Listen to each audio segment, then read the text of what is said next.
चाचा जान आ गए इनका ओवैसी, बीजेपी का चाचा जान। उनकी भाषा इसीलिए बदल गई है क्योंकि उत्तर प्रदेश की जनता बदलाव चाहती है। राकेश टिकैत साहब, आप कितने बड़े सेकुलर हैं ये मुझसे और मेरे लोगों से बेहतर कोई नहीं जानता।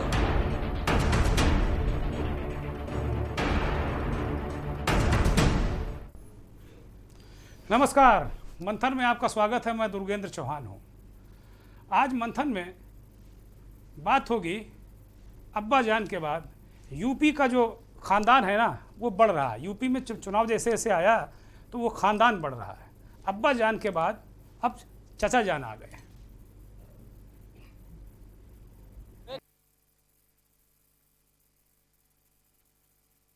चाचा जान आ गए इनका ओवैसी, बीजेपी का चाचा जान। उनकी भाषा इसीलिए बदल गई है क्योंकि उत्तर प्रदेश की जनता बदलाव चाहती है। राकेश टिकैत साहब, आप कितने बड़े सेकुलर हैं ये मुझसे और मेरे लोगों से बेहतर कोई नहीं जानता।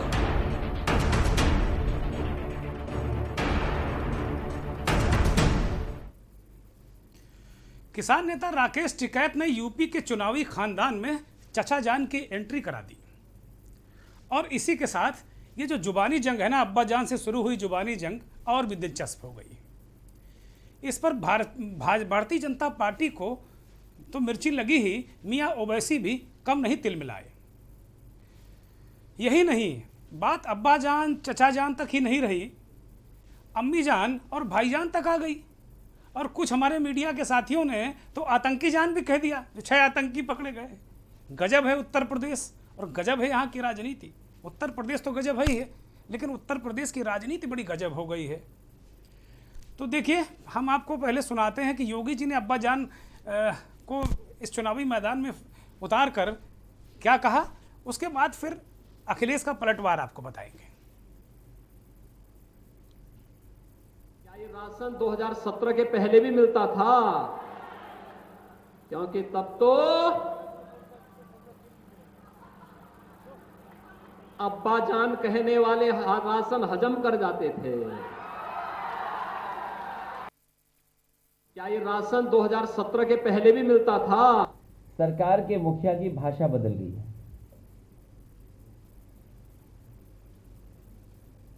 इनकी भाषा इसीलिए बदल गई है क्योंकि उत्तर प्रदेश की जनता बदलाव चाहती है, खुशहाली चाहती है। जिस तरीके से काम समाजवादी सरकार में हो रहे थे उन कामों को दोबारा चाहती है। आज किसान हो, व्यापारी हो, नौजवान हो, हर वर्ग के लोग दुखी हैं सरकार से। तो देखा कि किस तरीके से पहले अब्बा जान आए, अब चचा जान आए, और किस तरीके से अब ये आतंकी जान तक मामला पहुंच गया है। राकेश टिकैत साहब ने कहा कि इनके चचा जान ओवैसी आ गए इन्हें चुनाव जिताने के लिए। खुलकर कहा, बड़े मासूमियत के साथ राकेश टिकैत साहब ने कहा। टिकैत साहब क्या फरमा रहे हैं उनको जरा सुन लेते हैं। चाचा जान आ गए इनका ओवैसी, बीजेपी का चाचा जान। आपको नहीं पता? नहीं, क्या अभी चाचा जान किस तरह के, मतलब क्या? अरे चाचा जान ही है, बीजेपी का चाचा जान है भाई। चाचा उनका भतीजों का तो मेल रहे हैं पूरा। हाँ, चाचा जान है इनका तो देखा आपने कि किस तरीके से वो चुटकी ले रहे हैं कि भाई बीजेपी का चचा जान तो है ओवैसी। ओवैसी साहब लगातार मुसलमानों की बात कर रहे हैं, मुस्लिमों की बात कर रहे हैं, और शुरू से कांग्रेस के लोग भी उन्हें भारतीय जनता पार्टी की बी टीम कहते रहे हैं। और अब टिकैत साहब जो बहुत बड़े किसान नेता हैं और वो जहाँ जाते हैं कुछ ना कुछ इस समय चर्चा में ज़रूर रहते हैं। कई राज्य सरकारों ने उनके खिलाफ मुकदमे भी लिखा दिए। टिकैत साहब गजब के आदमी हैं। कई उनकी तस्वीरें रोज़ आती रहती तरह तरह की। अब जो इस पूरे प्रकरण में जो अहम किरदार है ना, वो है ओवैसी साहब की पार्टी AIMIM। चचा जान वाले इस बयान पर AIMIM का क्या रिएक्शन है, उसके प्रवक्ता को जरा सुनिए। बोल रहे हैं ओवैसी साहब को बीजेपी के चच्चा। राकेश टिकैत साहब, आप कितने बड़े सेकुलर हैं ये मुझसे और मेरे लोगों से बेहतर कोई नहीं जानता। 2017 का जो चुनाव था विधानसभा का और 2019 का, इसमें आप भारतीय जनता पार्टी के लिए काम कर रहे थे और बीजेपी को जिता रहे थे।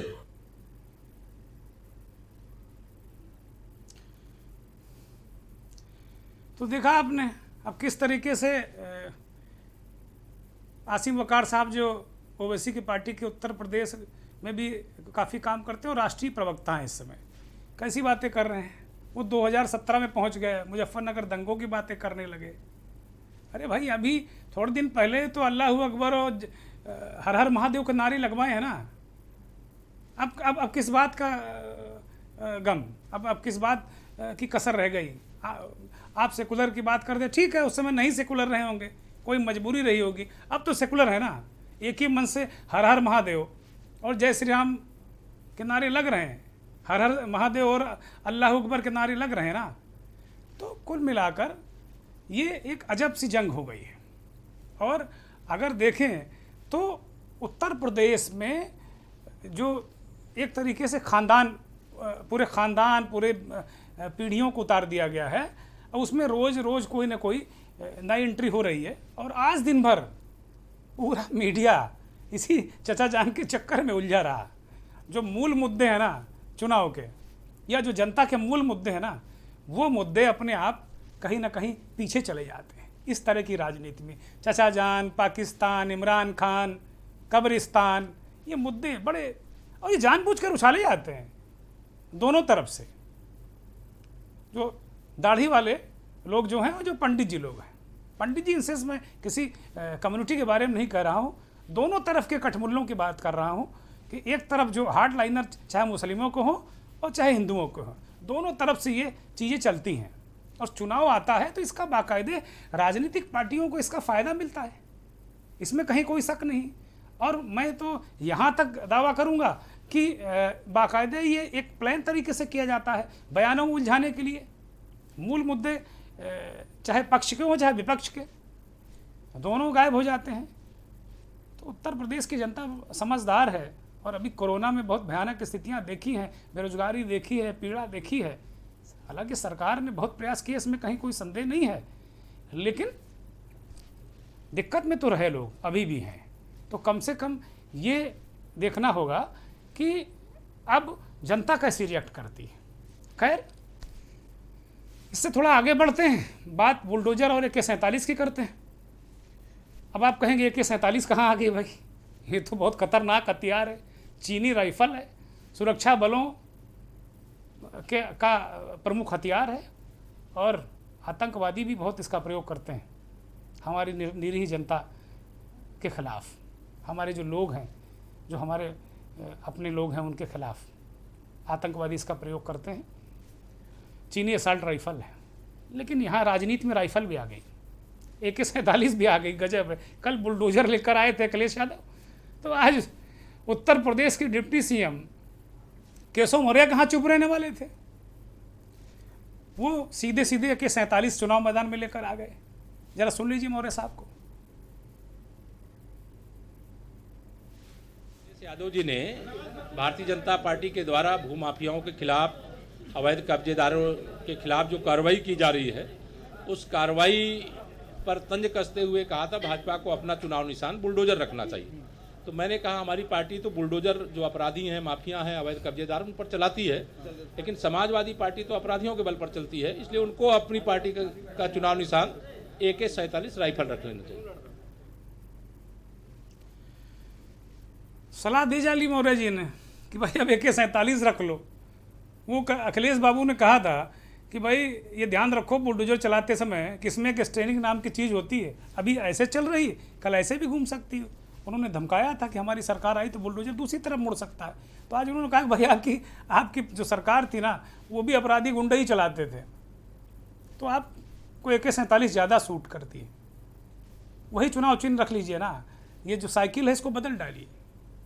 एक ब्रेक के लिए रुक रहे हैं, आगे बताएंगे कि किस हिंदू की छाती में 3 गोलियां मारी गई।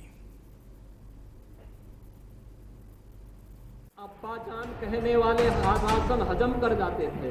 ए चाचा जान आ गए, इनका ओवैसी बीजेपी का चाचा जान। उनकी भाषा इसीलिए बदल गई है क्योंकि उत्तर प्रदेश की जनता बदलाव चाहती है। राकेश टिकैत साहब, आप कितने बड़े सेकुलर हैं ये मुझसे और मेरे लोगों से बेहतर कोई नहीं जानता।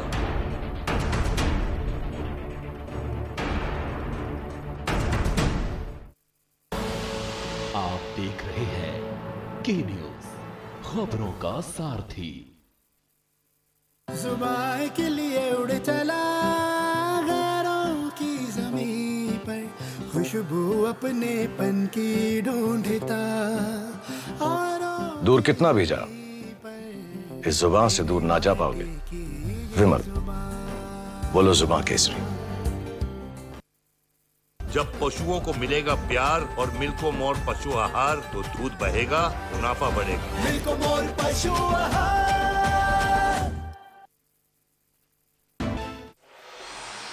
कोर्ट कचहरी के ना लगे चक्कर, सबसे अधिक यही है बेहतर। लेकिन बढ़ ही जाए पाला तो कहां जाए, क्या करें? घबराए नहीं, अब हर मुश्किल होगी आसान। के न्यूज इंडिया पर वकील आपका देगा समाधान। कीजिए कॉल, पूछिए अपने सवाल 0512 23900031 और 0512 23900032। वकील आपका हर रविवार दोपहर 3 बजे केवल के न्यूज इंडिया पर। नौकरशाही के रंग हो या कुर्सी की लाचारी, सब कुछ दिखेगा यहाँ।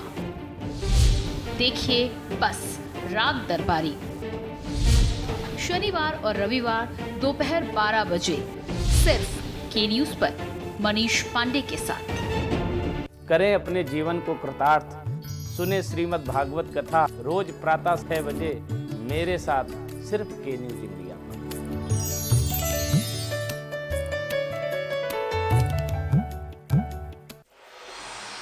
कोर्ट कचहरी के ना लगे चक्कर, सबसे अधिक यही है बेहतर। लेकिन बढ़ ही जाए पाला तो कहां जाए, क्या करें? घबराए नहीं, अब हर मुश्किल होगी आसान। के न्यूज इंडिया पर वकील आपका देगा समाधान। कीजिए कॉल, पूछिए अपने सवाल 0512 23900031 और 0512 23900032। वकील आपका हर रविवार दोपहर 3 बजे केवल के न्यूज इंडिया पर। आप देख रहे हैं के न्यूज, खबरों का सारथी। कहने वाले आसन हजम कर जाते थे। चाचा जान आ गए, इनका ओवैसी बीजेपी का चाचा जान। उनकी भाषा इसीलिए बदल गई है क्योंकि उत्तर प्रदेश की जनता बदलाव चाहती है। राकेश टिकैत साहब, आप कितने बड़े सेकुलर हैं ये मुझसे और मेरे लोगों से बेहतर कोई नहीं जानता।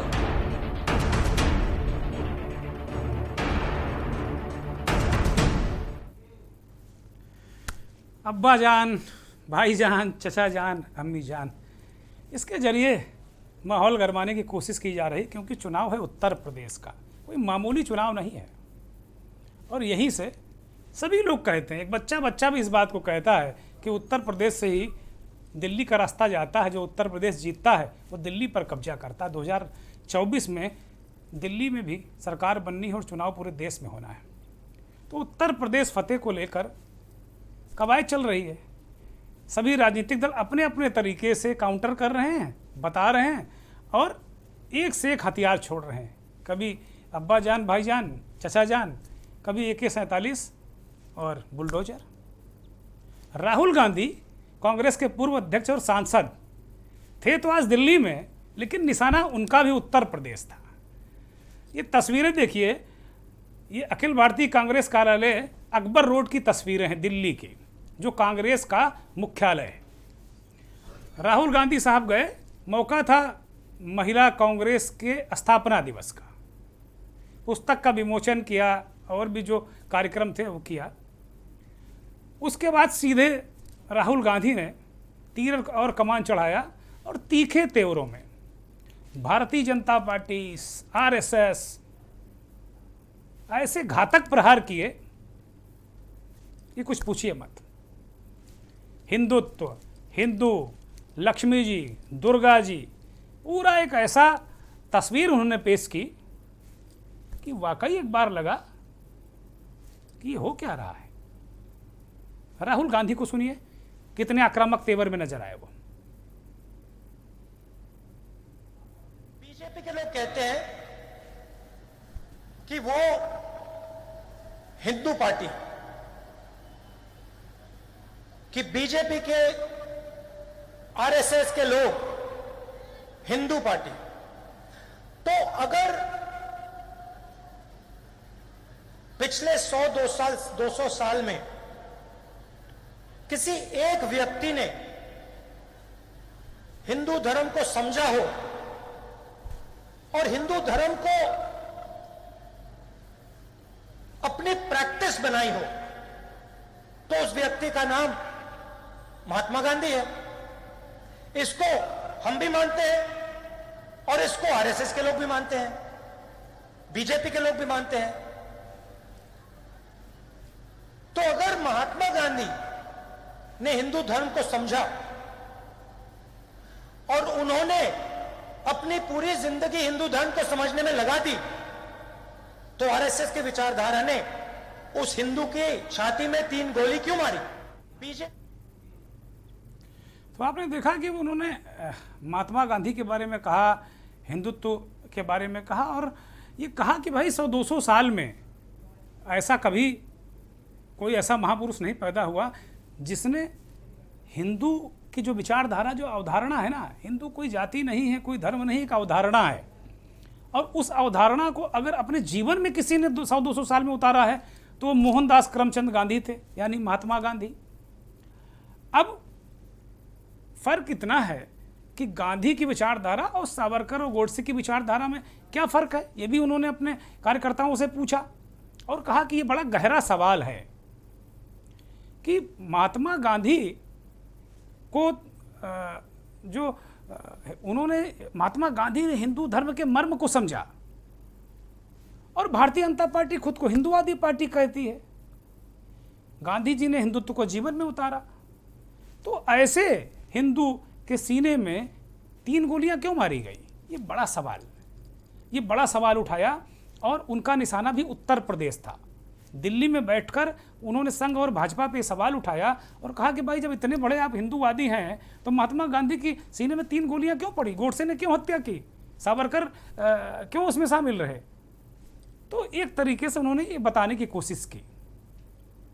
राहुल गांधी यही नहीं रुके, उन्होंने तमाम तरीके से दुर्गा जी, लक्ष्मी जी का उदाहरण देते हुए उन्होंने कई गंभीर सवाल उठाए। उन्होंने कहा, महिला कार्यकर्ताओं से दिवाली का अवसर आ रहा है, क्या आप लक्ष्मी का मतलब समझती हैं? तो कुछ लोगों ने धन से इशारा किया, कहा गलत। सही क्या है आप जरा सुनिए राहुल गांधी को। वो अपने आप को हिंदू पार्टी कहते हैं और पूरे देश में लक्ष्मी और दुर्गा पर आक्रमण करते हैं। जहां ये जाते हैं कहीं लक्ष्मी को मारते हैं, कहीं दुर्गा को मारते हैं, और फिर कहते हैं हम हिंदू हैं। ये किस प्रकार के हिंदू हैं? ये झूठे हिंदू हैं। ये हिंदू धर्म का प्रयोग करते हैं, ये धर्म की दलाली करते हैं, मगर ये हिंदू नहीं है। कितने तीखे तरीके से हमने, देखिए, दलाल कह दिया, कहा हिंदू धर्म की दलाली करते हैं, झूठे हिंदू हैं। कितना आक्रोश में नजर आए राहुल। आक्रोश राजनीतिक भी हो सकता है और व्यक्तिगत भी हो सकता है।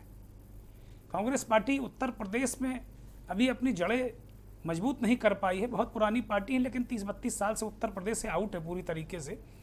ताज़ा चुनाव उत्तर प्रदेश का ही नजर आ रहा है। बहुत सारे लोग कहते हैं कि राहुल गांधी जो सवाल उठाते हैं दिल से उठाते हैं, लेकिन भाई राजनीति में वो हैं तो कहा तो यही जाएगा कि राजनीति कर रहे हैं। राहुल गांधी ने मीडिया वालों पर भी सवाल उठाया। उन्होंने दुर्गा का मतलब शक्ति बताया, लक्ष्मी का मतलब लक्ष्य बताया। जीएसटी और किसानों से इसकी तुलना की कि जीएसटी लगाकर दुर्गा की शक्ति छीन ली। किसान के खिलाफ कानून लाकर उनको लक्ष्य से भटका दिया, उनका लक्ष्य छीन लिया, जो उनका उत्पादन करना उनका लक्ष्य था। तो इस तरीके से उन्होंने जो अपने पूरे घटनाक्रम में इसमें देवियों के नाम से शक्ति और लक्ष्य, इसको बड़े साइजदगी के साथ उन्होंने रखा। और उन्होंने कहा कि राजनेता का ये काम नहीं है कि दुर्गा और लक्ष्मी की शक्ति को वो हर लें। नोटबंदी और 3 कानून का भी वो जिक्र करना नहीं भूले और जीएसटी का भी जिक्र करना नहीं भूले। उन्होंने कहा कि ये सब शक्तियाँ दुर्गा और लक्ष्मी में निहित हैं। और उन्हें तुलना भी की कि हमने मनरेगा, हमने आरटीआई और इस तरीके की कई योजनाएं लाकर हमने दुर्गा और लक्ष्मी की शक्ति को बढ़ाया था। यानी यूपीए की सरकार ने। अब आप जरा सुनिए कि गोडसे और सावरकर के बारे में राहुल गांधी ने किस तरीके से अपने आक्रामक अंदाज में नजर आए। राहुल गांधी गोडसे और सावरकर पर सुनिए। कांग्रेस की विचारधारा गांधी जी की विचारधारा में और गोडसे की विचारधारा, सावरकर की विचारधारा में क्या फर्क है, ये हम सब के लिए एक जरूरी सवाल है और गहरा सवाल है। कांग्रेस के जैसा मैंने आपको बताया कि बड़ा गहरा सवाल वो बता रहे हैं कि भाई बड़ा गहरा सवाल है। सवाल यही है कि भाई जो हमने आपको बताया कि जब गांधी से बड़ा हिंदू तो कोई हुआ नहीं इस भारतवर्ष में, जिसने अपने जीवन में हिंदुत्व की अवधारणा, सनातन की अवधारणा को उतारा, अपने कार्य व्यवहार में वो लेकर आए। तो बाकी तो जो भाजपा और संघ के लोग नकली हिंदू हैं, ये भी उन्होंने कहा। और उन्होंने ये भी कहा कि किस तरीके से वो उन्होंने गांधी की हत्या की, इसका भी उन्होंने अपने जो तीखे शब्द थे, शब्द बाण थे, उसके जरिए उन्होंने इसका मुजाहरा किया। साथ ही साथ राहुल गांधी ने पत्रकारों से भी कहा कि जो मैं दुर्गा, लक्ष्मी या संघ पर हमला कर रहा हूँ, आप लोग दिखाओगे नहीं, ये तय है। आपको हम दोस्त कहते हैं, लेकिन आप हमारे दोस्त हो नहीं, आप किसी और के दोस्त हो। वो भी इशारों में आजकल बात करते हैं, घुमा फिरा कर राहुल गांधी बात करते हैं। हालांकि वो इस तरह के व्यक्ति हैं नहीं, निजी तौर पर वो घुमा फिरा की बातें करते नहीं, सीधी बातें करते हैं। लेकिन राजनीति अब सीखना पड़ेगा और सीख भी रहे हैं। चलिए, तो ये मसला था किस तरीके से गांधी की हत्या को लेकर एक उत्तर प्रदेश के चुनाव में निशाना साध कर उन्होंने लक्ष्मी का लक्ष्य भी बताया। लक्ष्य उत्तर प्रदेश का चुनाव है, दुर्गा की शक्ति भी बताई। मुझे लगता है इसका भी मकसद उत्तर प्रदेश का चुनाव है। और ये कह सकती है कांग्रेस कि भाई राहुल गांधी बड़े स्वाभाविक रूप से बातें कहते हैं, ठीक है, उनका अपना मत हो सकता है। उत्तर प्रदेश की राजधानी लखनऊ में कांग्रेस पार्टी ने एक तरीके से टिकट बंटवारे की प्रक्रिया शुरू कर दी है। प्रदेश अध्यक्ष अजय कुमार लल्लू ने इसकी दर भी निर्धारित कर दी कि 11,000 रुपया दो और कांग्रेस के टिकट के लिए पात्र हो जाओ। टिकट मिलेगा, 11,000 रुपया उसकी गारंटी नहीं है, कोई गारंटी मनी नहीं है जमा करा रही कांग्रेस। लेकिन ये पत्र जो आपको दिख रहा है, तस्वीर आपको दिख रही, लल्लू जी भी नज़र आ रहे हैं, तो 11,000 रुपया आवेदनकर्ताओं से फीस के रूप में कांग्रेस पार्टी वसूलेगी।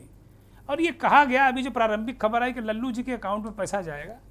बात मेरी समझ में आती नहीं, ये पैसा तो यूपीसीसी के अकाउंट में जाना चाहिए, वो हो सकता जाएगा भी, मेरा कोई आरोप नहीं है।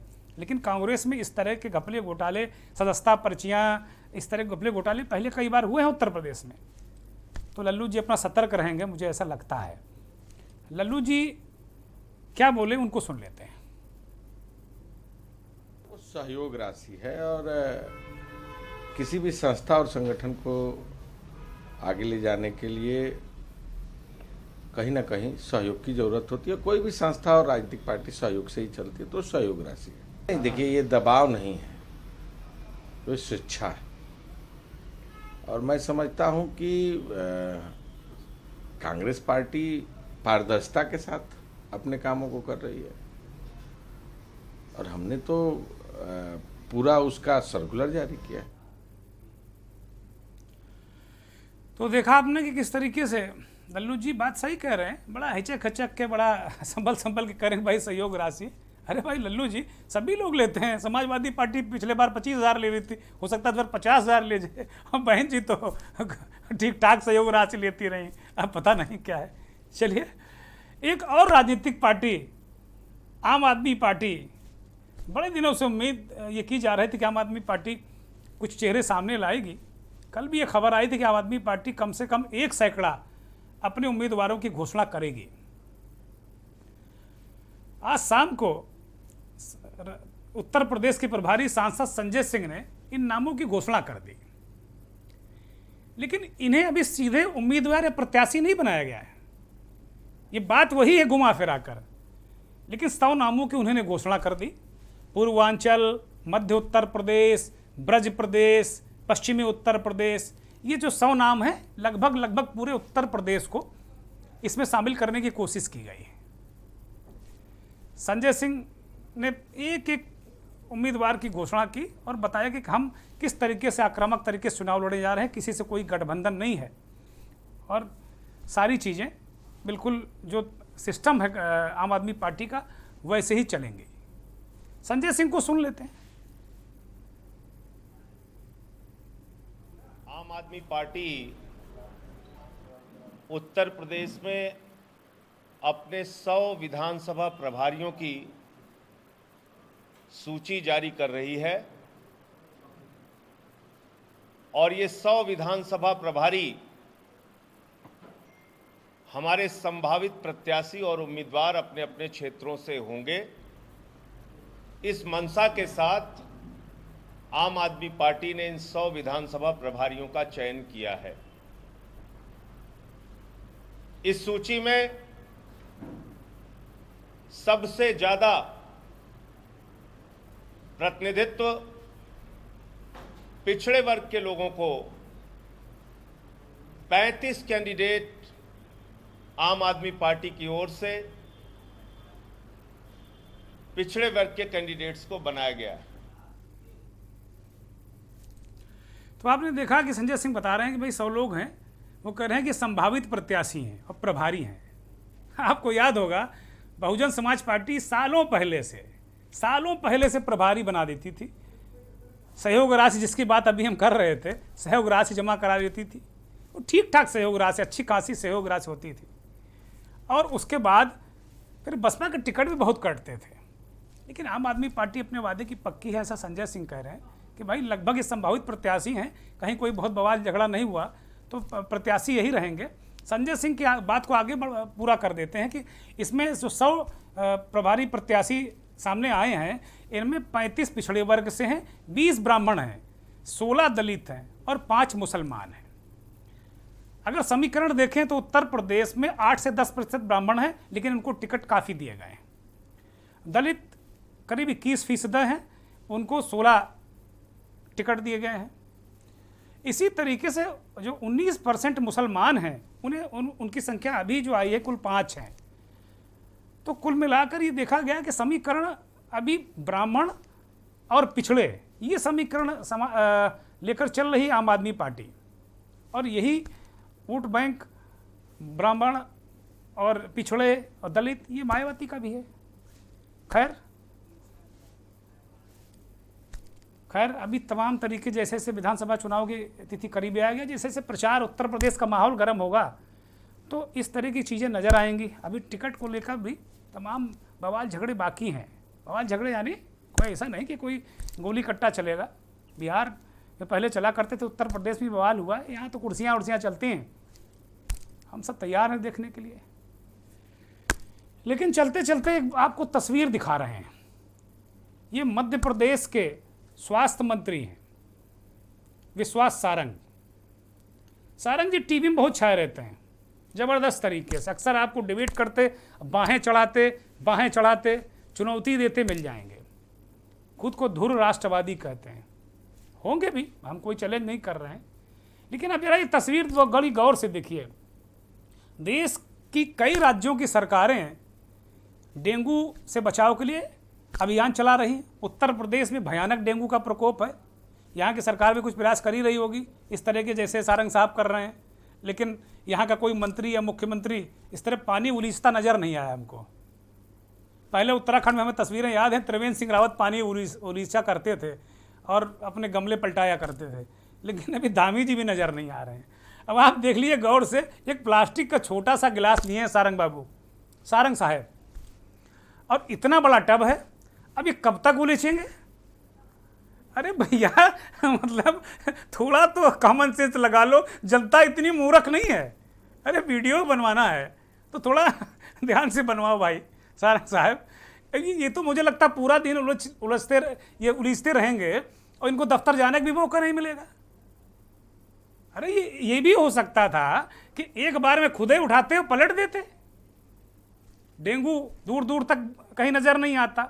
दूसरा सवाल ये है कि आप मंत्री हैं, स्वास्थ्य मंत्री हैं, डेंगू उत्तर प्रदेश मध्य प्रदेश तमाम जगह कहर ढा रहा है, और आप ही के घर में इतने बड़े टब में कई दिनों से पानी इकट्ठा है और आप इंतजार कर रहे हैं कि भाई कोई वीडियो बनाएं, सोशल मीडिया पर हम डालें और ये गिलास से उलीचते रहें। खैर, हरि अनंत हरि कथा अनंता, तो इनकी महिमा निराली है। बहुत बहुत धन्यवाद। मंथन में आज इतना ही, कल फिर मिलेंगे कुछ नए मुद्दों के साथ में, कुछ नए किस्सों के साथ में।